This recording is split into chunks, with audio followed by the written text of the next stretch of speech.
Are you just riding on your parents' success at work and being lazy now? And you don't even have kids. Why did you leave my child alone? How did someone like you even manage to get married? What tricks did you use? My mother-in-law and sister-in-law never liked me. They always threw snide comments and spread false rumors. I'm Karen Williams, 35, married to John, who's turning 37 for 7 years. Since my dad passed away 6 years ago, we've been living with my mom. John is kind, and we get along well. Despite a peaceful home, my career has had its ups and downs, causing me stress. After college, I initially worked at my dad's company, but it wasn't the right fit. In the first year of marriage, I switched jobs, and it was a tough decision then, but I'm glad I made the change.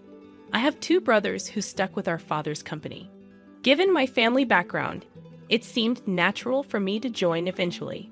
The company specialized in electrical engineering, so I pursued and completed my degree in that field before joining my father's business. Since my whole family worked there, I never doubted that was my future. When I started, there were rumors that I got the job because of my father, which hurt. Colleagues distanced themselves when they knew I was the CEO's daughter. No matter how hard I worked, it was seen as riding on my parents' coattails, frustratingly similar to what my brothers faced.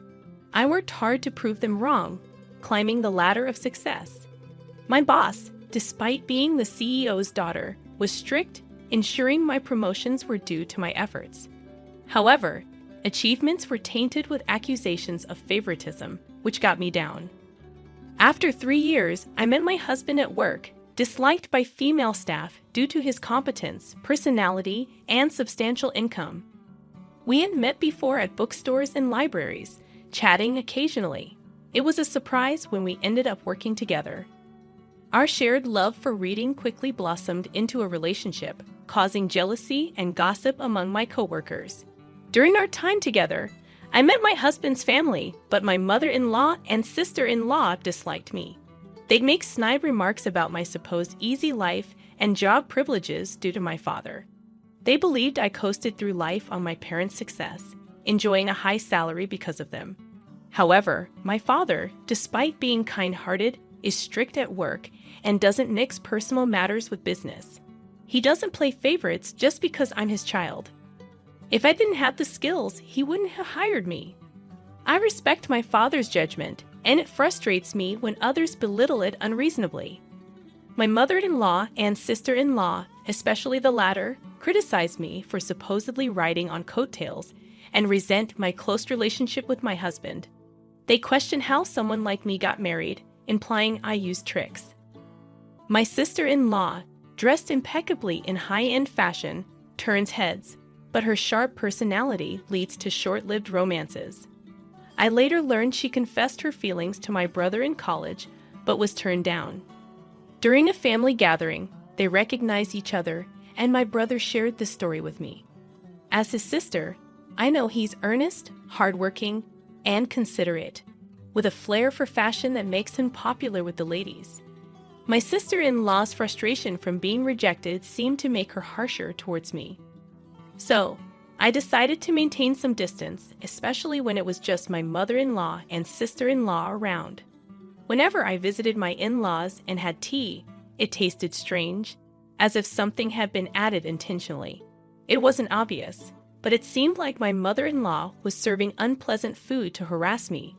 Initially, I thought it might be my imagination, but when she smirked and ridiculed me for not appreciating the taste, I realized it was deliberate.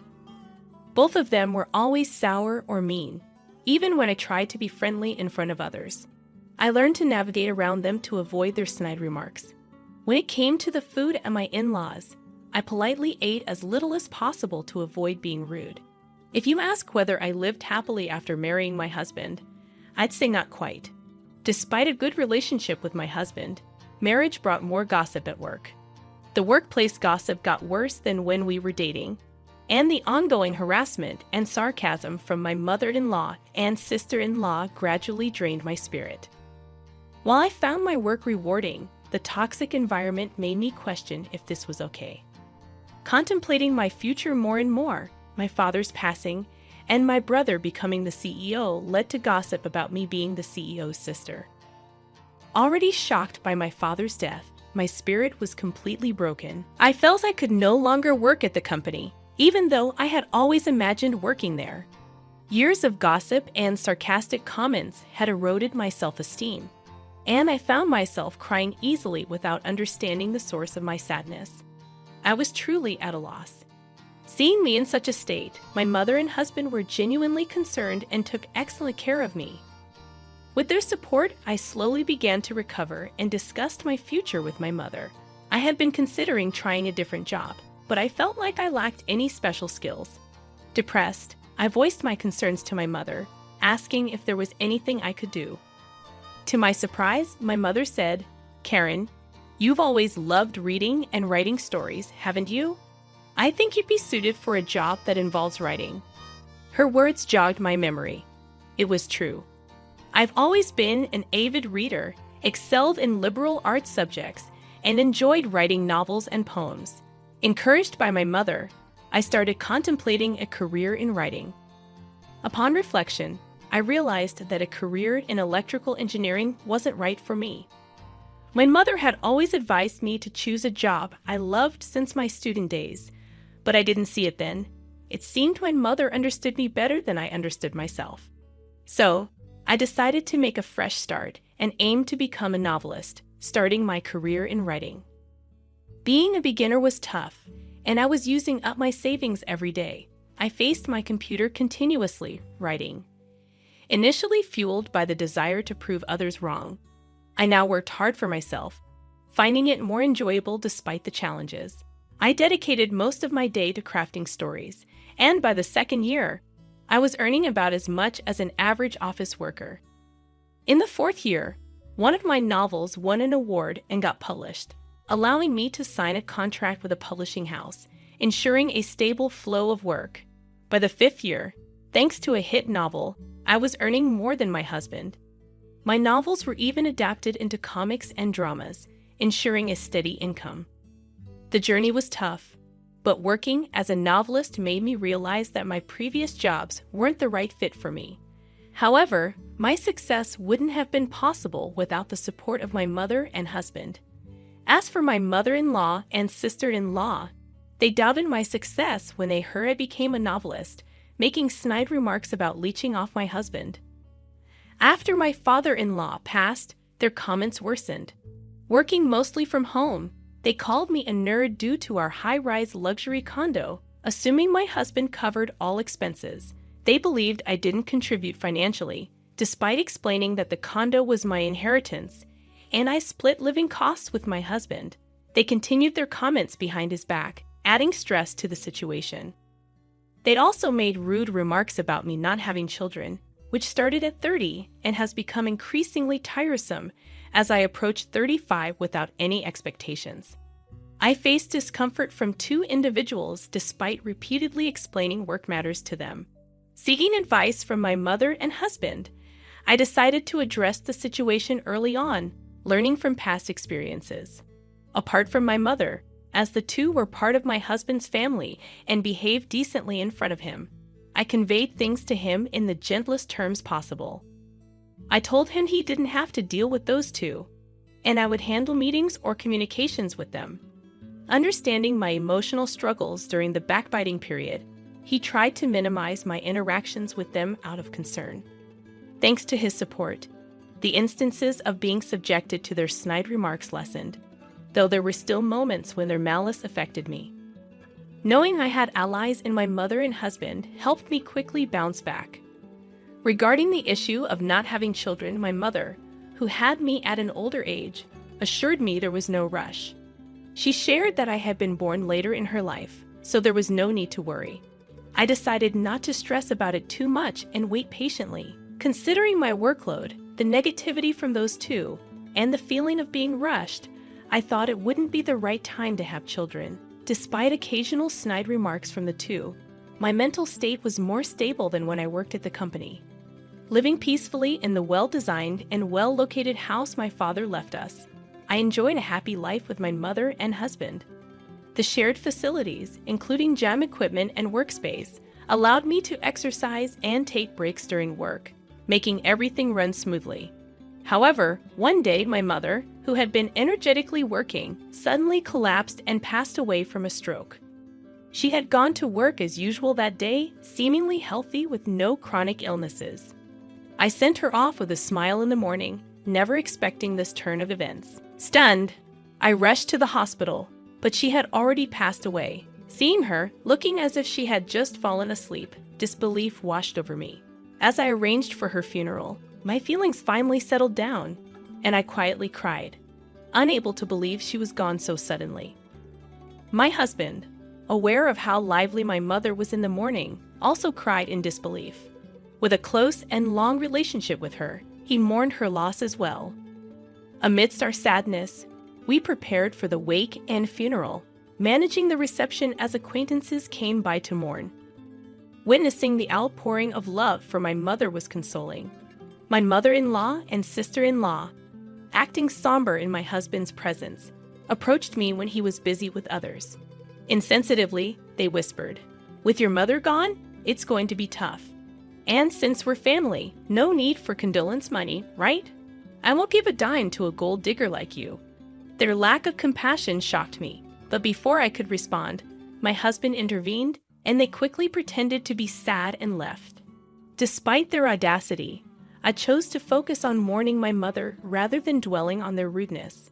Back home after the funeral, grief overwhelmed me, and I felt listless.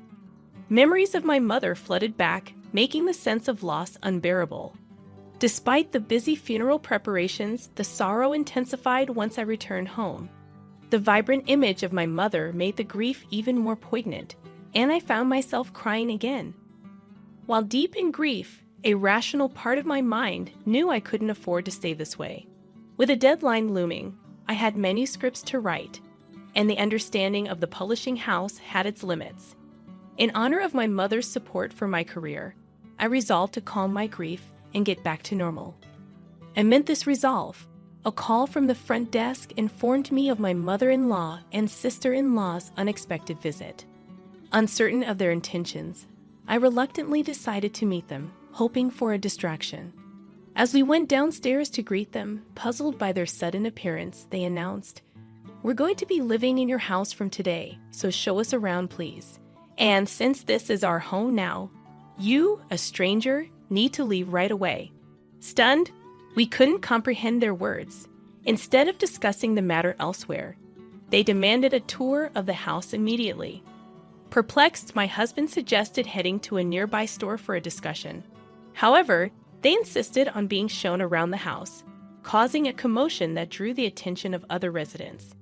To avoid causing a scene, my husband persuaded them to go to a nearby diner. Over drinks, we listened to their absurd story, and the sheer ridiculousness of it all made my earlier sorrow momentarily vanish. They believed the high-rise condo belonged to my husband and insisted that, since my mother had passed away, we should all live together. My husband was bewildered by their absurd claims, seemingly growing angry, but he calmly began clearing up their misunderstanding. First off, that condo is Karen's, inherited from her father, not mine. And Karen's not unemployed. She has a job. I explained that I was the owner of the condo, which was part of my father's legacy, and that I was working as a best-selling novelist. However, they wouldn't accept it. A novelist? That's hardly a stable income. There's no need to defend her just because she's your wife, right? Defending her like that? Are you brainwashed or something? You'd better divorce her quickly. I even mentioned my popular works, but they dismissed it as a lie. What kind of upbringing allows someone to speak like that? Didn't your mother teach you anything? You'd be better off not telling such lies. Ridiculed about my mother and my work, I was getting steamed. I had been patient, but it was time to speak up. Just as I was about to open my mouth, my husband, who'd been explaining to the two unlistening people, lost his cool and burst out in anger. "Enough already. Stop talking nonsense. Don't you ever mock Karen." The two were taken aback by my husband's rare show of fury. "We've explained it time and again. How many times do I need to say it for you to get it? Karen isn't half-heartedly pursuing her writing career. With my husband's outburst, it seemed they finally began to realize that everything we had been explaining was the truth, and confusion set in. Okay, I get it. We're sorry. Let's live together then. I've already told my friends I'm moving into the high-rise condo. It's going to be embarrassing if I don't, so let us move in. Still, without sincere regret or a sorry attitude about wanting to live with us. Their approach didn't change. My husband, growing even angrier, declared, "There's no way we're living with you two. Just go back home." His rejection of them was even stronger. Panicked by his words, they began pleading with my husband to let them stay. We're in a bind here. We've already sold our family home and have nowhere to live. What? What do you mean? It turned out they had sold their house without telling us, assuming they could move into ours. They were already arranging to move and hadn't even looked for another place, starting to make wild claims out of desperation. So it's okay for you if your family left high and dry. Just let us stay with you. I quit my job thinking I was going to live in the condo. Their faces turned pale as they desperately implored my husband to let them stay in our house. My sister-in-law quit her job, it seems, and after constantly mocking me for being a nerd. It's pretty clear she was fully intent on leeching off my husband herself. And it's just plain rude, family or not, to show up unannounced like that. From the barrage of complaints to my husband, it was obvious they'd pegged me as the villain, imagining themselves as the hero saving my husband from me. That's why they thought it'd be a great idea to show up out of the blue, convinced my husband to kick me out, and then move in together, thinking he'd be thrilled about it. We'll take care of everything at home, so it's all good, right? We'd like to get a little something for doing the chores if that's okay. They claimed they'd do the housework, but also had the nerve to ask for an allowance. I was utterly taken aback by their shameless attitude. I was angry at them, sure, but more than that, I began to think getting mad at them was just a waste of energy. My husband started getting even angrier with their audacious behavior. If you're going to sell the family home, why wouldn't you say a word to me about it? It's your doing, so if there's no house, that's not my problem. He flat out refused. When they realized they couldn't persuade him, they had the gall to ask me to do it. Hey Karen, could you please talk John into letting us stay? We won't tell you to leave, and it's fine if you live with us. If things stay as they are, we're out of options. Please convince him. After all the ridicule toward me, what arrogance they had. It's my house and my name, yet they act so high and mighty. I've always detested the idea, but if I ever lived with them, I'd surely be tormented. Before I could sarcastically refuse, my husband burst out again, exploding with anger. Enough is enough. After all the crap you've given Karen, you've got some nerve. Just stop asking for a share of the home sale money and go back where you came from. I don't even want to see you two anymore. And with that, he made an outright declaration of disownement. Despite their persistent attempts to cling to my husband, we ignored them, settled the bill, and promptly left the restaurant. They still shamelessly showed up at our upscale condo from time to time, unrepentant. After I explained the situation to the building manager, they warned those two, knowing that if they kept making a racket, the cops would be called and sent them away. But they still showed up, lurking around the front door, badgering my husband to let them move in or to give them financial help. When my husband finally got fed up and threatened to call the police, they stopped coming around. Looks like he was serious about cutting ties. He even went through with the legal steps to disown them. But then they started sending our phones plenty of messages, emails, begging to live with us, and asking for money kept flooding in. I got so fed up with the constant harassment that I immediately blocked their numbers. Turns out their family home was too old and inconveniently located to sell for much, and they were counting on my husband without any savings of their own. So they ended up selling what they could and moved into a cheap, run-down apartment. Finding a job was tough, so they're scraping by with multiple part-time gigs, living a busy life. As for me, well, the good news of a pregnancy came through once the relentless messages stopped. I have been worried about not being able to have kids, so this was a real joy. With this happy news of pregnancy, I finally felt a glimmer of hope after a long time. I'm determined to be the kind of mother my child can always feel safe with, just like my mother. And while looking forward to the arrival of my baby, I continue to dedicate myself to my work. My name is Maggie, and I work as an office professional in a prominent company.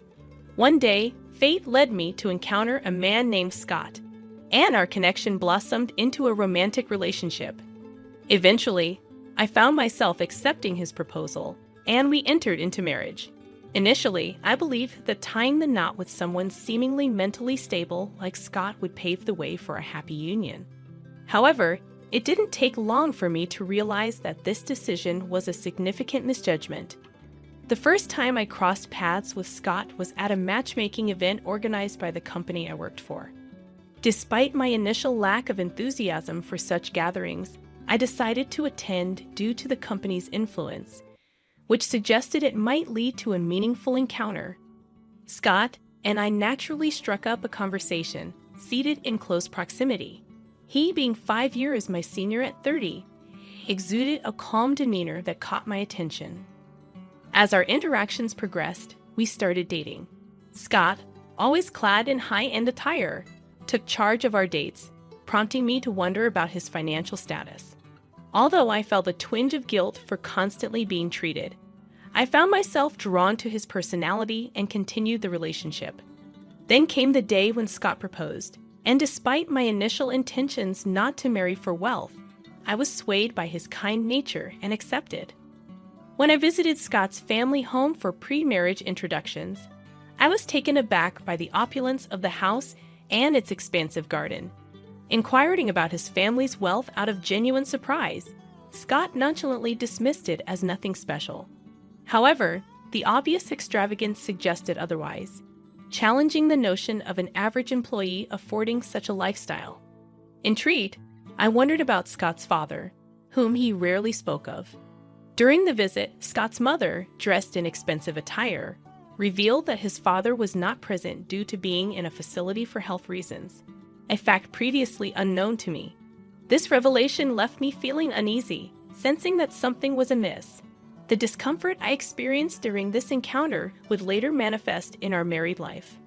After tying the knot, Scott proposed that we live together with his mother in their family home, expressing concern for her well-being if left alone. While my initial desire was to live solely with my husband, I empathized with Scott's sentiments. Given that my parents were still actively working, I agreed to move in with Scott's family. However, upon settling into Scott's family home, I encountered unexpected scenes. On the day of the move, the house appeared more disorganized than during my initial visit. Laundry piled up for days, and it seemed cleaning had been neglected. Perhaps Scott's mother was too preoccupied with other responsibilities. Despite my decision not to let it bother me, I felt the need to address something with Scott. As a couple, I insisted on contributing to our living expenses. The guilt I carried from being consistently treated during our dating phase motivated me to take financial responsibility, even in the context of living with Scott's family. "Maggie, you really don't need to worry about money," Scott reassured me, maintaining his usual nonchalant attitude toward financial matters. However, during this conversation, Jane, Scott's mother, interjected with a strong tone. "God is right.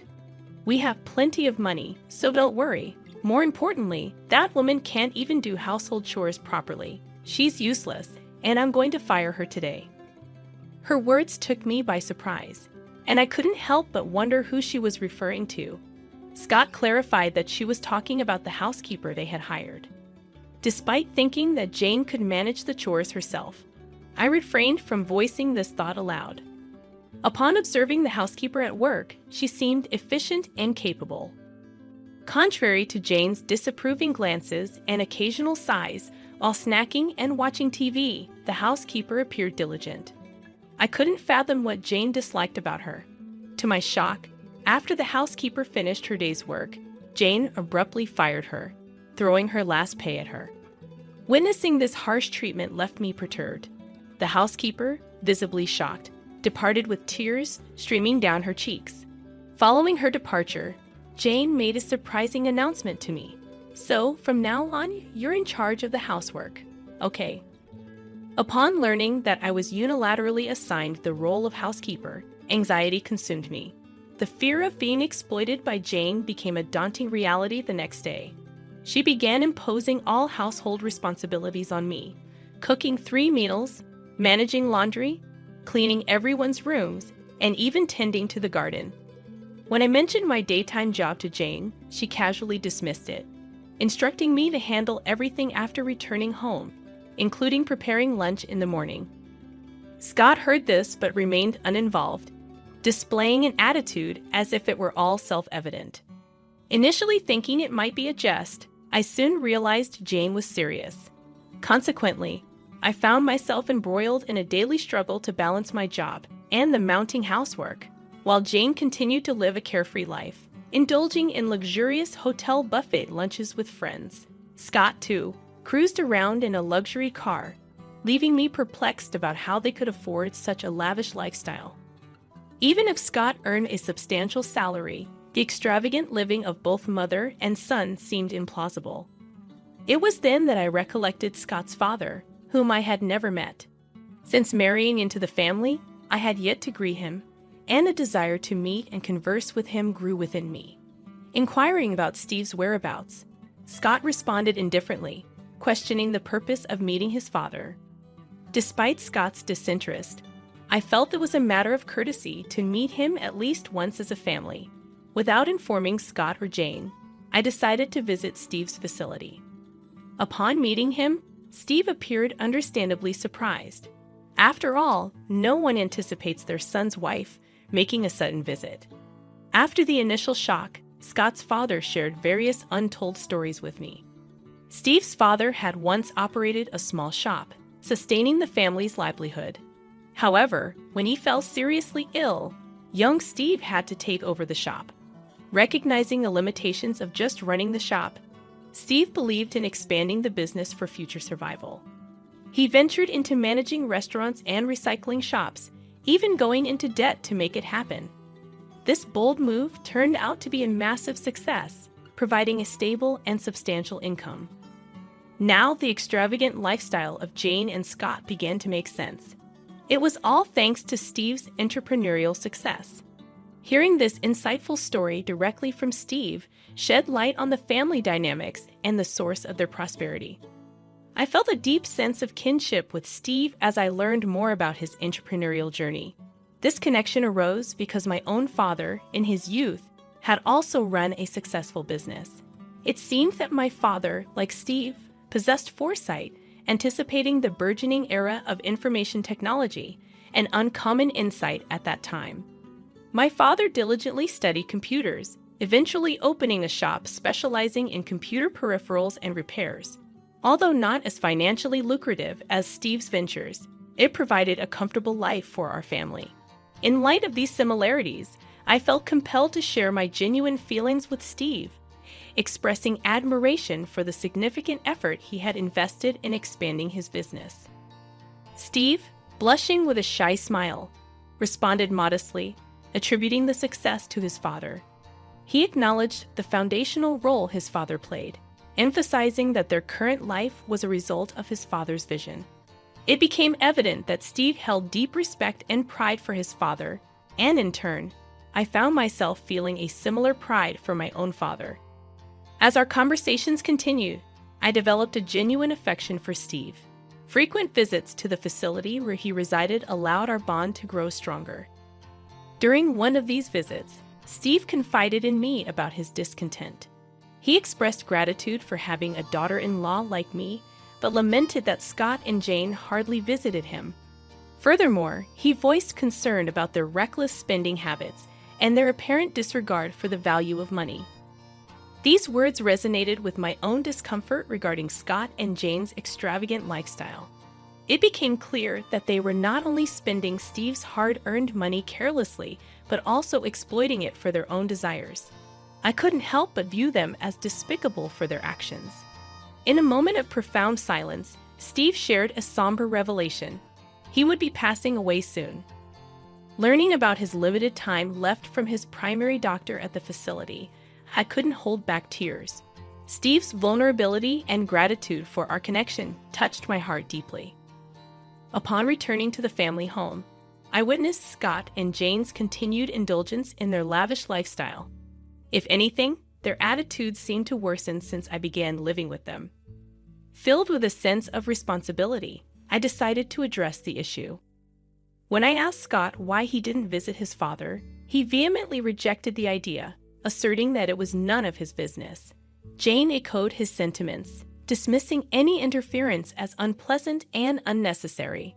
The harshness of their words fueled my anger. Despite Steve's sacrifices that had sustained their current lifestyle, they seemed oblivious to the consequences of their careless spending. In that moment, my frustration and disappointment with Scott and Jane reached its peak. Deep in my heart, I made a silent vow to wholeheartedly support Steve. A few weeks after this incident, somber news arrived. Steve had passed away. Despite mentally preparing myself for such an inevitability, the reality of it brought forth uncontrollable tears. Strangely, Scott and his mother appeared far from saddened by Steve's passing. Instead, they seemed almost jubilant. Overhearing their conversation, it became apparent that Steve had left a substantial fortune of $4 million, and they were behaving as if it were already theirs. Their despicable behavior, consumed by greed, astounded me. Rather than mourning Steve's death, they were excited about the potential inheritance, expressing sentiments like, "Now we can live even better, and I'll quit my job too." Jane's shocking comment about holding a funeral just to secure the inheritance further revealed their callous nature. With a mocking laugh, she said to me, "Oh, that's right, Maggie. You don't need to come to the funeral. You're an outsider. Please don't get involved with us anymore." It felt as though she was insinuating that there would be no inheritance for me. There were no words to describe them beyond demons or devils. Realizing I couldn't endure staying in that house any longer, I reflected on my decision made a few days earlier when I visited Steve. He had hinted that his time was near, and understanding the uncertainty, I had spoken with him and bid my goodbyes. Calmly responding to Jane, I acquiesced, stating that I wouldn't attend the funeral. Turning to Scott, I handed him divorce papers. His surprise contrasted with Jane's almost pleased expression. Perhaps she believed that without the marriage, I wouldn't claim any inheritance. Under the pressure from his mother, Scott, though bewildered, signed the divorce papers. Murmuring to himself in disbelief, he couldn't comprehend the gravity of the situation. While Scott and his mother busied themselves with funeral preparations, I meticulously packed up my belongings, arranged for a new apartment, and explained the situation to my parents and workplace. By the time Steve's funeral concluded, I had already left the family home. Scott and his mother likely felt a sense of relief, believing they were free of any potential entanglements. Even before completing the funeral arrangements, they had booked flights and luxury hotels for an overseas trip. Little did they know, retribution awaited them. It began the day after I departed the family home when I received a call from Jane. Ignoring the calls due to being at work, I later discovered dozens of missed calls on my phone. Fearing what Jane might say, I continued to avoid her calls. As expected, their persistence escalated, with Scott joining the effort. In their desperation, they might contact my workplace or my parents. Anticipating this, I had already taken precautions. My parents had moved to the new apartment, creating a shield against any attempts to involve them in the unfolding drama. I rented a new place, keeping the address confidential from everyone, as expected. A few weeks later, Scott and Jane appeared at my parents' house. Anticipating their disruptive behavior, I had informed my neighbors to contact me if any disturbance arose. My intuition proved right, as they began asking around for my whereabouts, causing trouble for the neighbors. Upon receiving the updates, I immediately contacted the police, urging them to investigate the disturbance. The police swiftly arrived, delivering a stern warning to Scott and his mother, preventing them from approaching the family home area again. Although my parents occasionally returned for cleaning and chores, Scott and Jane didn't relent. They even went as far as visiting my workplace. However, I had already briefed the security guard at the entrance, informing them that I had resigned. Jane, undeterred, insisted on seeing me, deeming my resignation a transparent lie. Her persistence led the security guard to threaten police involvement, prompting her to reluctantly give up. Despite their relentless efforts, the relentless pair continued their search for me. They made incessant phone calls and even visited the city office in an attempt to discover my address. It was an utterly exasperating situation. However, they soon realized a crucial detail since Scott and I were already divorced. My surname had naturally changed. At the city office, they found no record under my new name. The desperation to find me stemmed from Steve's will. The day after I left the family home, Jane discovered the will, which explicitly stated that all of Steve's inheritance would go to me. Steve had made this decision during his lifetime, a reaction to Jane and Scott's selfish and unreasonable behavior. In light of their mistreatment, rejoicing at his facility admission, and neglecting to visit him, Steve chose to leave everything to the person who had cared for him, me. This inheritance included the family home, making it my property. However, as I didn't have a need for Steve's lands or properties, I decided to sell them immediately. This was a decision I had discussed with Steve while he was alive, and the arrangements had already been made with a real estate agent. Consequently, Jane and Scott had to vacate the family home. Scott, who had quit his job in anticipation of the inheritance, found himself unemployed, and his problematic work attitude ensured that the company readily accepted his resignation. The two, who had initially been excited about a $4 million windfall, found themselves with nothing. Unable to go on their planned overseas trip, they had to pay cancellation fees for booked flights and luxury hotels. Desperately seeking me, a year passed, and they seemed to have finally given up. Rumors suggested that Jane and Scott now lived in an old, modest apartment without a bath, barely making ends meet with day jobs. In contrast, I chose to donate the entire inheritance to charity. While accumulating wealth through hard work is commendable, true happiness doesn't always come with riches. I believed in saving only what is necessary and using the rest for the betterment of the world. These values were shared by my father, Steve, and me. Since I hadn't sought Steve's wealth, it felt wrong to keep it all. My decision was made after consulting my parents. Now free from the clutches of Jane and Scott, I live peacefully, respecting my parents, and cherishing the memories with Steve. I intend to continue living positively, holding these values dear. Feeling all proud and important over just $300. I don't really need that small amount. Smirking, my son and his wife looked down on me, throwing mean words.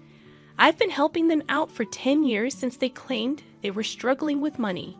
Even though I noticed they never got stable jobs, I kept quiet and tried to find ways to assist. And this is the gratitude I get. Why did I ever think of helping them? I believed that someday they would recognize my efforts and change their attitude. But that day never came. Isn't that a straightforward answer? I can't help but be mad at them, laughing it off like it's not a big deal or it's just a few cents, after taking away 10 years of my time and savings. I've dedicated myself to my son and his wife without saying a word, but that stops today. I'm Mary, a homemaker in my 50s. Since my husband passed away, I've been living alone. We have a son. After finishing college, he moved out and now has a family with his wife. They live nearby, but honestly, we aren't on good terms. They're, let's say, a bit troublesome. After college, my son got a job at a company where he met his wife. She quit her job after getting married and became a full-time homemaker. But less than a year later, my son quit his job. Apparently, he had issues with his boss. Thinking he could easily find a new job, he threw everything away over one disagreement. But life didn't go as planned. Despite searching, he couldn't find a suitable job, and he eventually gave up on working altogether. His wife didn't seem interested in working either, and within a few months, they fell into financial hardship. In order to help them, I decided to give them a modest $300 every month. They were grateful and thanked me for the financial support. Every day, I hoped they would overcome their difficulties and become financially independent. However, after 10 years, my monthly $300 is no longer something they appreciate. It has turned into something they feel entitled to. For example, during a busy month with family events, I couldn't find time to meet my son and his wife on the usual day for their allowance. Late that night, they visited and knocked loudly on my door. "Mom, we need the allowance on time. Are you forgetting things because you're getting older?" My son teased.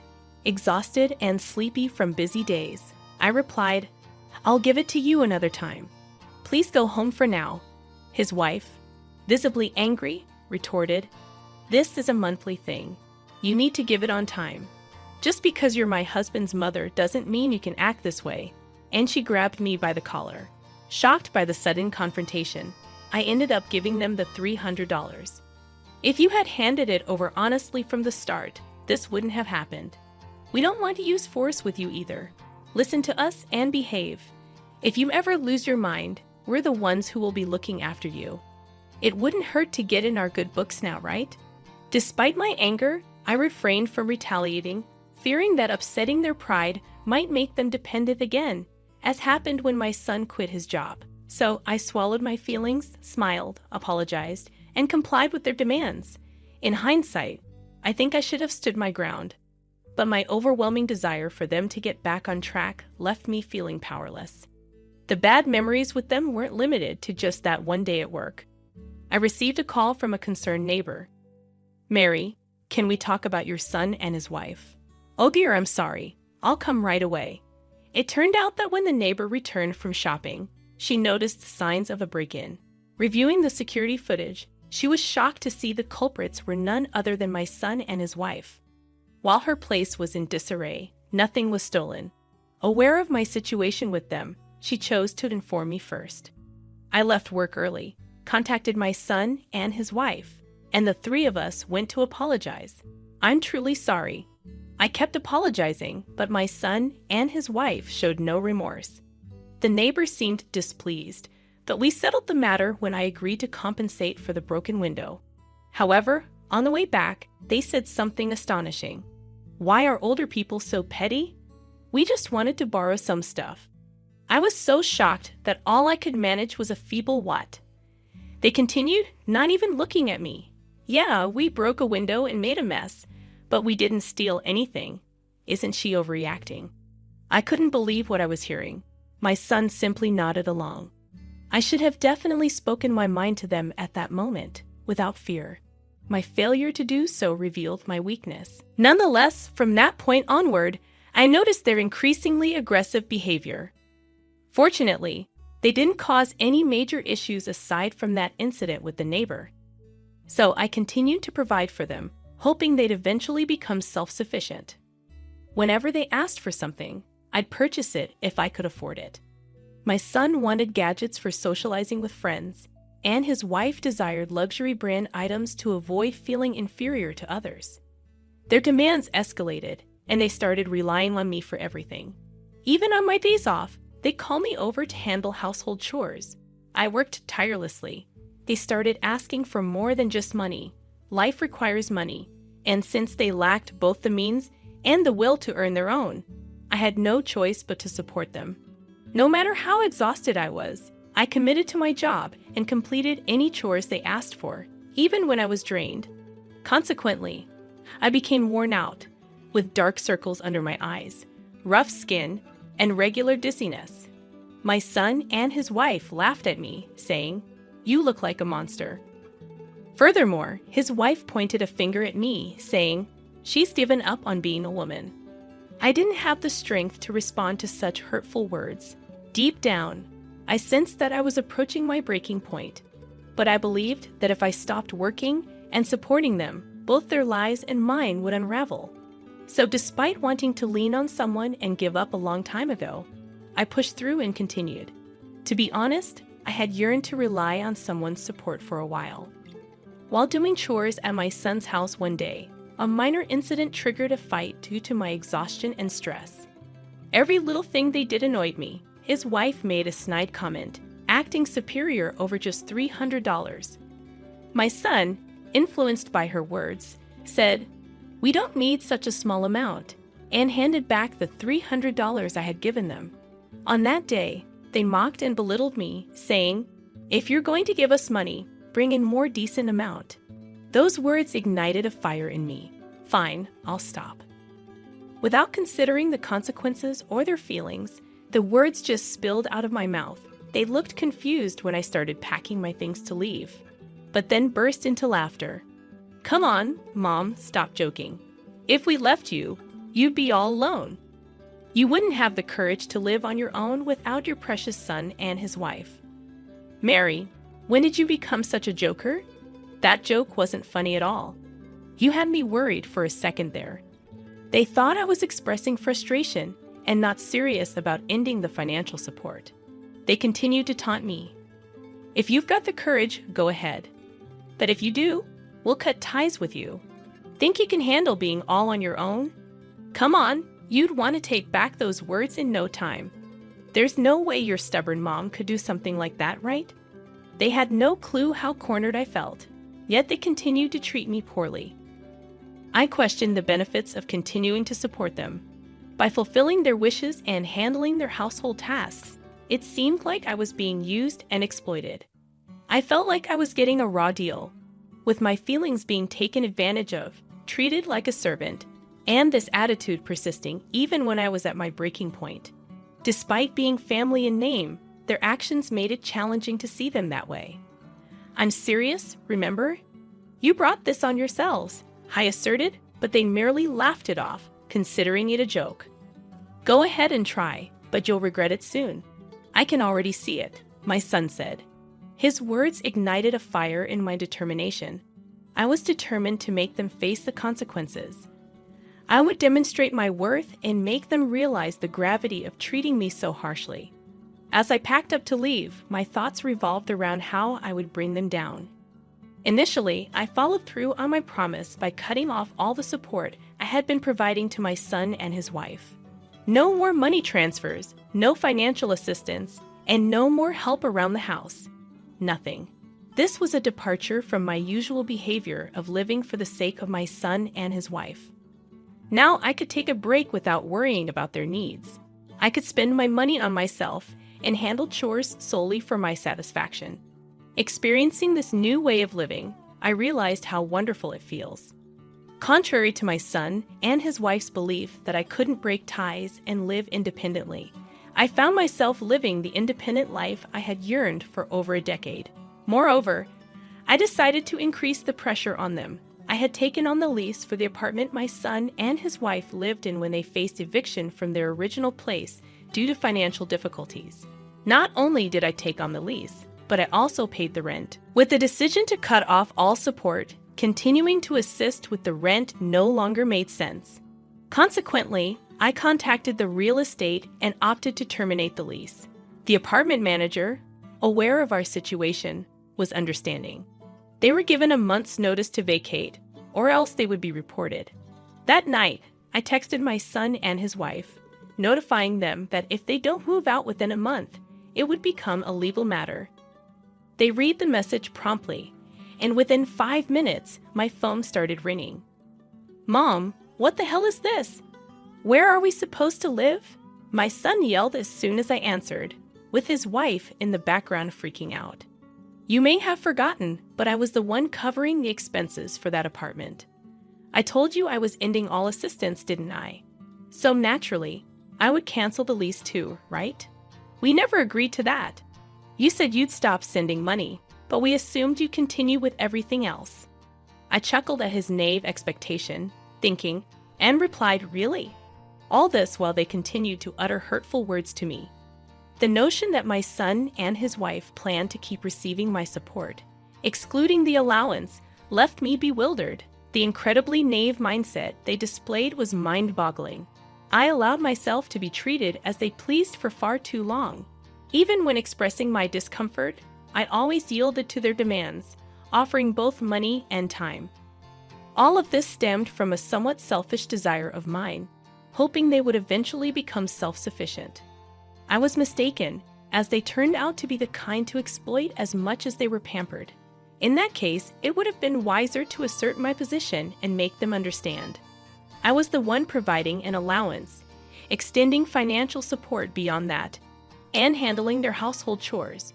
Regardless of how one looked at it, I held the upper hand, and they should have been grateful and respectful.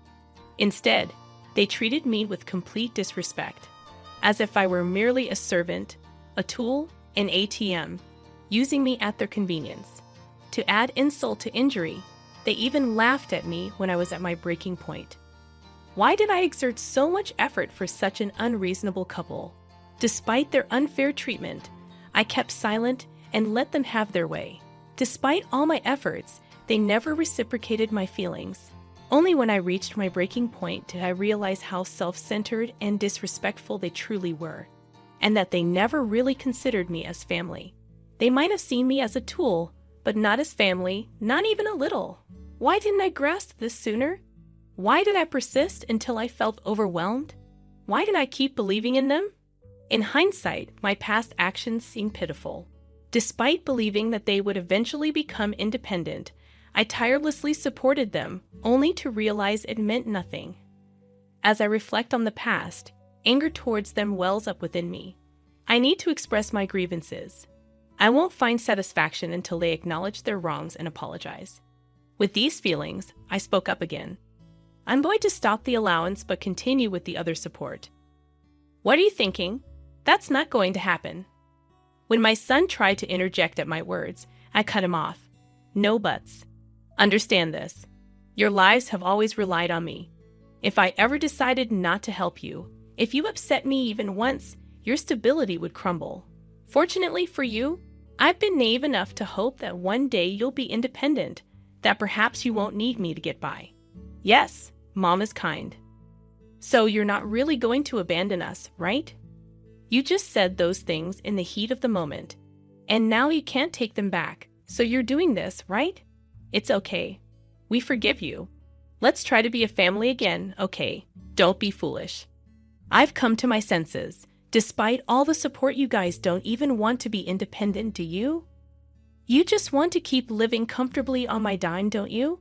Attempting to backtrack, my son responded, That's not it.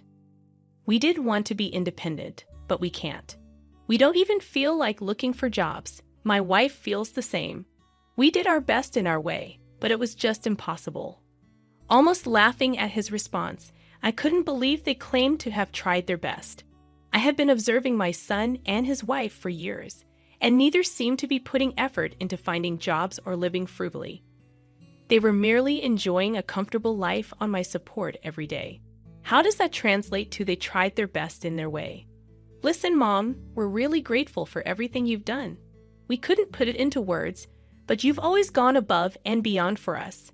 We always knew that we're able to live because of you and that we'd be lost without you. So why don't we try again? You need us too, right? Are you kidding me? I don't need you. On one hand, there's a guy who's still stuck in some trouble he caused 10 years ago, never settling into a steady job and just being a lieabout. And on the other hand, there's a woman acting like a stay-at-home wife, never admonishing or supporting her husband, just doing whatever she pleases. You think I need folks like you too? You couldn't be more wrong. Do you have any idea how much I've had to endure because of you too? Day in, day out, working to make money for you. And even when I'm not working, I'm doing chores for you. There's no way that isn't tough. I've come to realize that I'm not naive enough to want to be family with you too after all that. Don't say such harsh things, Mom. We need you. Without someone like you supporting us all the time, we'd. Despite my words, my son continued to assert his perspective, disregarding mine. Unsure of what to do next, I suddenly heard a shout like, "Give me that." And then his wife took over the call. Mary, to be honest, I've been frustrated with my husband's selfish behavior too. Most men go out, work, and support their family, but he just wanders around, not working. Every day, I regret marrying him for my sake. I feel as wronged as you do. I'm a victim too. Please help me. Even if it's just me, I can't do this without you. Out of nowhere, his wife attempted to abandon him to save herself. Stunned by her audacity, she continued, "I'll do anything you need me to, whether it's housekeeping or anything else. Use me however you want. Please, Mary. Don't abandon me." After those words, I could hear the couple arguing again over the phone, struggling to control the call. Annoyed by the noise, I frowned, and it seemed like the phone got knocked out of hand and disconnected. Days passed without a call back from them. Apparently, their relationship deteriorated significantly after that incident, leading to their decision to divorce and go separate ways. They blamed each other and even fought over money. The dispute continued until they finally got divorced. After the divorce, both attempted to contact me, but by then, I had already blocked both of their numbers, so I never heard from them again. My son began working tirelessly at a factory job, barely making ends meet. On the other hand, his ex-wife tearfully returned to her parents' house, confessing everything. Her parents reprimanded her severely. She came to apologize, escorted by her parents, but she cried so much that I couldn't understand what she was saying. Since then, I've been living for myself. For 10 long years, their presence bound me, and I never had a moment to cherish my own time. Living a life centered around myself felt incredibly refreshing and irresistible. Although I ended up alone without them, I found comfort in that. I have no idea what the future holds. There might be a time when I won't be able to live just for myself, but for now, I think I'm going to live for me.